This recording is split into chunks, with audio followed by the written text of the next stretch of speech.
Switching gears to politics, President Trump expressed confidence in his national security advisor today as administration officials downplay a journalist being added to a group chat with top cabinet members. Behind the scenes, senior officials are now scrambling to review the use of the messaging app. Meanwhile, top Justice Department officials told a federal judge the administration now invoking the state secrets privilege to withhold information about deportation flights central to a legal dispute over whether or not the government disregarded his commands. Joining us now to discuss this and so much more, Mr. Armen Kurdian, U.S. Navy captain and retired and political analyst, back here on the LiveZone. Always good to see you, Armen. Happy Tuesday to you. Happy Tuesday, Guy. All right, let's jump into the big story of the day. In this case, the revelation that a journalist was added to a group chat with senior Trump administration officials discussing highly sensitive plans to strike Yemen. Now, Democratic Senator Mark Warner said that any ordinary military or intelligence officer would, in essence, have lost their job over this. First of all, how could this happen, and what happens next, Armen?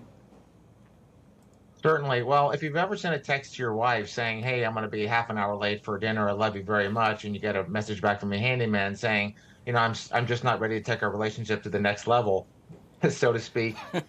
These kinds of things are inadvertent, and they do happen. Obviously, it's a problem, but it was an accident, and it does need to be addressed, and there needs to be some better controls in place to stop that from happening. But I think the bigger picture, which a lot of folks in Washington are missing, and obviously Democrats want to make hay about this, and this is a serious issue. However, considering the fact that many of the elected members of Congress or unelected bureaucrats often intentionally leak or let this kind of information go in order to curry favor with a reporter to get a better news story somewhere else, I think that's being lost a little bit. So obviously you don't want to be talking to reporters about this kind of stuff, but based on what I've seen, what I've heard, that this name of the CIA employee was just not an operational agent, but just someone who basically goes and gets some work done. I don't see anything in there that was overly sensitive or that could have really compromised U.S. Soldiers and sailors in the Middle East. But at the same time, it might have, if gotten out, it could have tipped off the bad guys, and who knows if the strikes would have been as successful. Yeah, well, playing devil's advocate here, sending a message to the handyman is a lot different than sending it to a journalist who perhaps could have leaked it and put lives at risk. At least that's what a number of folks are stating. Yeah, we also know that it is. President Trump, if you will, still has confidence in his national security advisor, Mr. Mike Waltz. I guess I'll pose the question to you. Would you still have confidence within him? I would. Everybody makes honest mistakes, and even if you make an honest mistake, it needs to be addressed and it needs to be put in place. This application that they were using is something that was approved and allowed to be used for, I will use the term confidential loosely, kind of communications between senior government officials. But at the same time, you've got to be very, very careful about what's going on. The same thing could be true if you're sending in, controlled and classified information, and you start typing in the first 3 or 4 letters of a name of, say, somebody on your staff, and instead it goes to somebody's completely different because that's the one that pops in. That's a measure of care. And it's kind of the same thing as if you click on an unsafe link in your email when you're not taking that extra heartbeat just to make sure that what you're doing is important and right. When you're sending out these kinds of communications, there has to be some great and serious care done there. Obviously, there probably needs to be a little bit of a talking to, but I would still maintain confidence in Mike Waltz. Well, yet again, a hearing now underway with regard to all things surrounding that. We're going to keep a close eye throughout the afternoon on that hearing as it continues to unfold. We'll move to the tension between the U.S. and Europe. Apparently, it is rising. At issue, the European reliance on the U.S. Now, according to one report, Vice President J.D. Vance even suggested pausing a strike on Houthi targets in Yemen because European economies benefit more from shipping through the Suez Canal than America does. Your thought on this? If you go back to Trump's first term, initially I was very skeptical of his strategy, but it turned out to be rather effective. A credible, I won't say threat, but a credible comment or issue saying, hey, you guys need to step up and do your thing. We've been back stopping you for way too long. Had the necessary and intended impact to get the NATO members to start taking a greater ownership in their own defense and performance. Now, in terms of the Houthi rebels and some of these actions, I very much would like to see the Europeans actually participate in these strikes. We know the British did. They participated in some of these strikes and support in those areas, but that is a very valid and salient point. If it's that important to them, hey, France, Germany, Italy, Japan, they're not part of NATO. Why aren't you sending some more of your ships to this area of the world and defending your national interests? Why does it always have to be the United States? So it's a very valid and salient point. The U.S. does have the best capability to go out and take these out, but we've trained and equipped and worked with our NATO allies and our allies in the Far East as well for just these kinds of situations. So I would definitely like to see a lot more international cooperation for stuff like this. Armen, let's move our thoughts with regard to what's happening closer to home. In this case, President Trump's nominee to lead the Social Security Administration, which quite honestly is reeling from deep staffing cuts in service changes. Well, apparently he's scheduled to appear before the Senate Finance Committee today, during which we have been told he will likely say that he is committed to reducing wait times and improving the length of the disability claim process. Your thoughts on his handling thus far? When you look at the controls the government puts in place, there is a happy balance between uh, the bureaucracy and waste, fraud, and abuse. We've seen what's happened with a lot of folks getting Social Security benefit that shouldn't be getting it. We also know that the Social Security budget, basically the so-called account in Social Security, is going to become insolvent. Something like, in the span of 9 or 10 years, you're not going to be able to get the correct amount of benefits in there. Oftentimes, what I learned in my time in the Department of Defense when I was managing programs is very often it is not just a question of money. It's a question of process. It's a question of procedure. It's a question of how you're actually going about doing business. So it's not a question of we need to raise Social Security taxes in order to maintain solvency. Is we have to take a very solid look at the way the work is being done.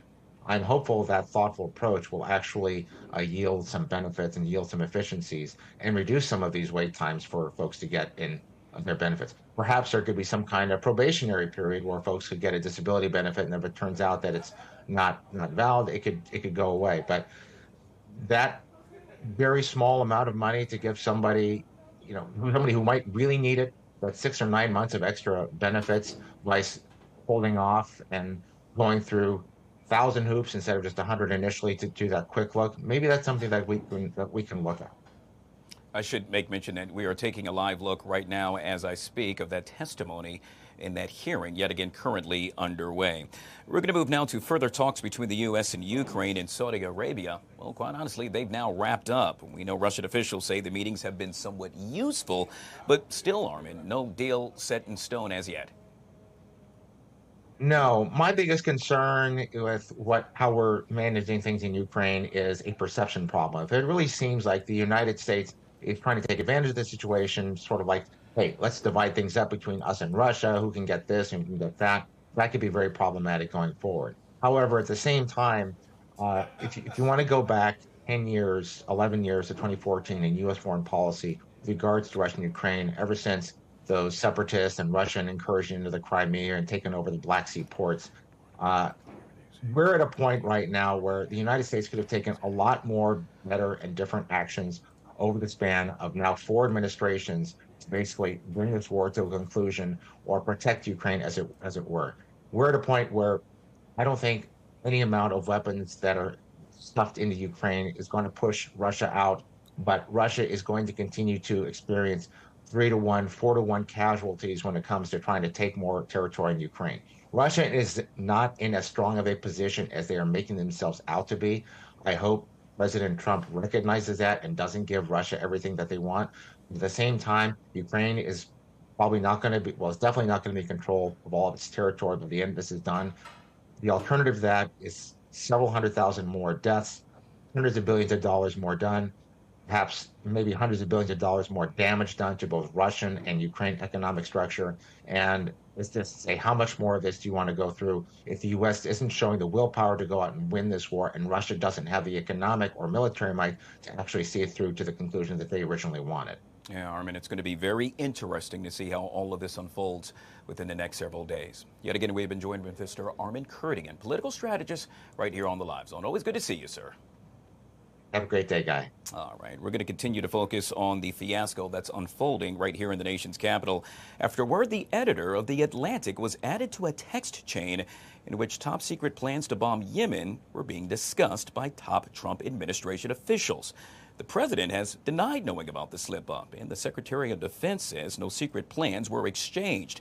It does say a lot, however, about security within the administration. With this take, we now welcome former Time Magazine senior reporter and professor of political science at St. Peter's University, Mr. Alain Sanders, back here on the Live Zone. Mr. Sanders, always good to see you, sir. Thank you so much for your time.